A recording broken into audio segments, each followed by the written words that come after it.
La flambée des prix des engrais, des semences et des sources d'énergie sont clairement à l'origine d'une augmentation des prix agroalimentaires. Mais il existe aussi une cause méconnue qui est la non-utilisation de toutes les terres agricoles que leurs propriétaires terriens ne peuvent plus ou ne veulent plus exploiter. Ils souhaiteraient les vendre ou les céder pour des constructions à leurs enfants. Mais l'aménagement du territoire les maintient parfois en zone agricole.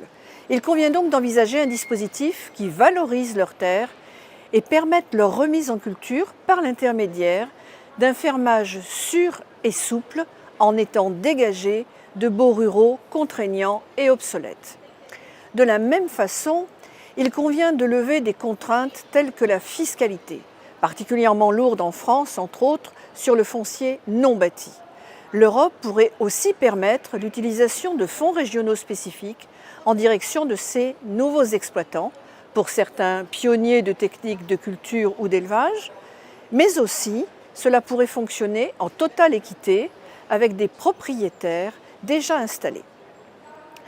Ces derniers bénéficiant de la possibilité d'avoir ainsi un complément et une diversification de leur activité.